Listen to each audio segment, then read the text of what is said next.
विवेक जी, मुझे लगता है कि माइक की ज़रूरत नहीं होगी।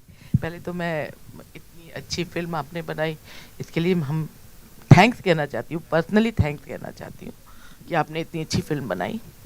मैं ये सवाल करने की हिम्मत आप इस कहाँ से फ्रॉम वेयर? जी, मैं खुद एक कश्मीरी पंडित परिवार की बहू, और हमारा भी चहेड़ू के पास गाँव था, जहाँ हमारी प्रॉपर्टी थी और हमें हमें भी निकाला गया, वहाँ से हटाया गया। लेकिन मैं अगर उसका स्याह पक्ष देखूं और मैं कहना चाहूं, एक कश्मीरी पंडित होने के नाते कहना चाहूं कि अगर अगर वो लोग हैं, और आज आज की जो सिचुएशन है जिसमें सरकार बहुत सपोर्ट कर रही है, विधु विनोद चोपड़ा ने भी अभी अभी एक अच्छी फिल्म बनाई थी इस पर, तो क्या उनको, वो जो जो स्याह पक्ष है, वो लोग हैं, उनको जोड़ना ज़रूरी नहीं है? क्योंकि पाकिस्तान बैठा है उनको गोद में बिठाने के लिए।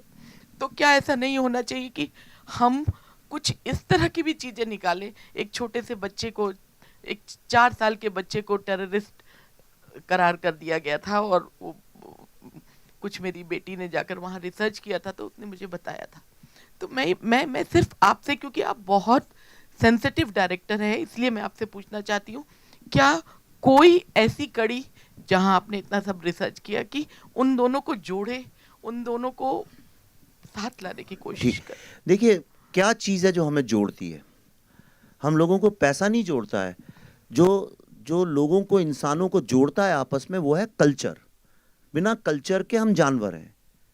हमें कल्चर जोड़ता है। कैसे? आप कहीं और से हैं, मैं कहीं और से हूँ, आप कहीं और से हैं। लेकिन जब हम खाना खाने बैठते हैं तो हम एक हो जाते हैं। हम जब खाना शेयर करते हैं या हम गाने गाते हैं साथ में, या कपड़ों को लेके, त्योहारों को लेके, म्यूज़िक से, आर्ट से, कहानियों से, लिटरेचर से, ड्रामा से, फिल्मों से, हम क्यों ओटीटी और फिल्मों का एक्सपीरियंस अलग है। फिल्म जब हम 300-400 लोग एक साथ बैठ के देखते हैं तो एक साथ हंसते हैं, एक साथ रोते हैं, एक साथ उठ के चले जाते हैं। तो ये कल्चर जो है वो इंसान को जोड़ता है। अब एक बहुत बड़ी समस्या ये हो गई कि कश्मीर में आज कल्चर के नाम पे कुछ बचा नहीं है। एक मोनोटोनिक चीज है, कोई डाइवर्सिटी। कश्मीर इतना डाइवर्स था, भारत से जगह जगह से, केरला से, बंगाल से, सब जगह से लोग वहां गए थे और वहां रिसर्च करके सब अल्टीमेटली पंडित, जिनको आज बोलते हैं पंडित, मतलब the highest intellectuals and the scholars of a subject. तो वहां पे पंडितों का एक समूह बना और वो इंडिया का जितना भी रिसर्च है, 90% से ज्यादा जो इंडिया का रिसर्च है सारा वहां हुआ। इतनी डाइवर्सिटी थी। आज डाइवर्सिटी नहीं है, जीरो डाइवर्सिटी है। वहाँ म्यूज़िक नहीं है, आर्ट नहीं है, लिटरेचर नहीं, खाने में डाइवर्सिटी नहीं है।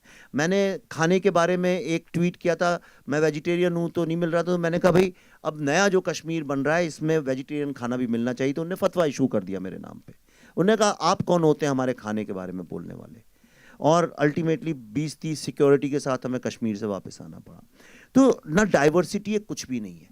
ये जो फिल्म है, जैसा आप सोच रहे होंगे शायद वैसी ना निकले, क्योंकि ये फिल्म एक बहुत ही अलग तरह के थॉट की है।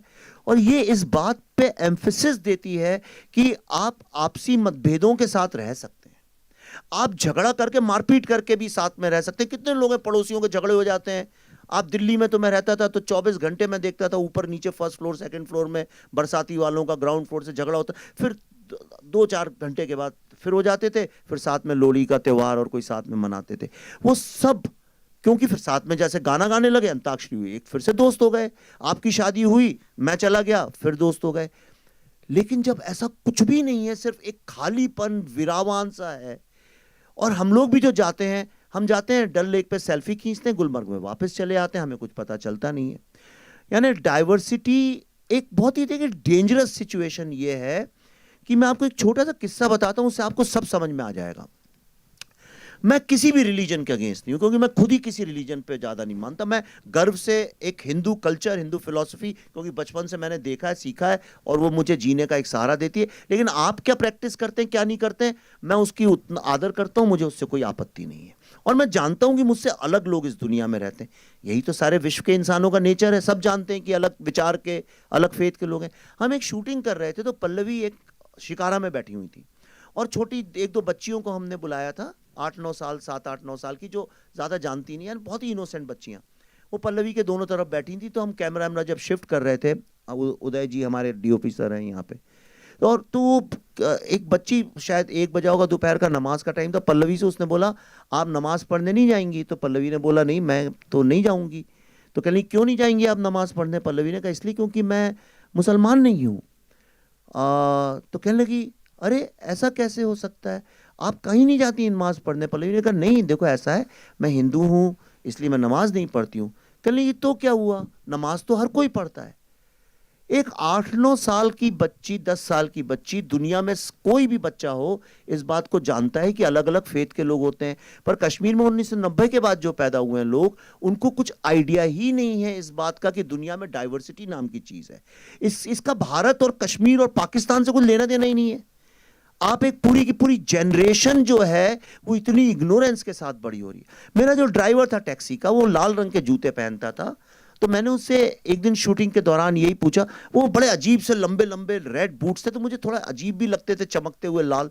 तो मैंने उससे ऐसे ही चिढ़ाते हुए बोला क्यों भाई बड़े अच्छे जूते पहन रखे हैं, कहाँ थाईलैंड से लाए हो, फॉरेन से लाए हो? कहता हाँ। तो मैं सोचा शायद थाईलैंड का नाम लेगा, 20-25 हज़ार रुपए के टिकट में कोई भी चला जाता है आजकल थाईलैंड वगैरह। तो मैंने बोला थाईलैंड से? वो बोला नहीं दिल्ली से। इंडिया भी नहीं बोला उसने, दिल्ली से। और मैं यकीन से कह सकता हूं, थोड़ी तो मैं भी समझ रखता हूं इंसान की, मैं आपको गारंटी से कह सकता हूं उसने जिस इनोसेंस से बोला था उसको आइडिया ही नहीं था इस बात का कि वो जो कह रहा है वो गलत है। तो ये जो हमने क्रिएट कर दिया, ये फिल्म यही आपको बताएगी कि क्या होता है जब आप एक सोल को खत्म कर दें, कल्चर को, आर्ट, म्यूजिक, लिटरेचर, आर्किटेक्चर, इन सब चीजों को खत्म कर दें, तो वो किसका लॉस है? क्या वो कश्मीर का लॉस है? क्या वो हिंदू मुस्लिम का लॉस है? क्या वो भारत का लॉस है? या पूरी ह्यूमैनिटी का है? अगर कोई आज सिलिकॉन वैली को जाकर डिस्ट्रॉय कर दे तो वो किसका लॉस है? वो आपका और हमारा भी तो लॉस है। लेकिन हम तब तक उसको अपना लॉस और डेंजर नहीं समझते जब तक वो गोरेगांव या बोरीवली तक आके वो खड़ा ना हो जाए आपके सामने, या दिल्ली में गुड़गांव या फरीदाबाद तक ना आ जाए। हमारे तो किसी और का प्रॉब्लम है, देख लेंगे। पर ये फिल्म देखने के बाद अपने जीवन में मैं गारंटी करता हूं आप कभी ऐसा नहीं सोच पाएंगे। So be prepared before you see this film.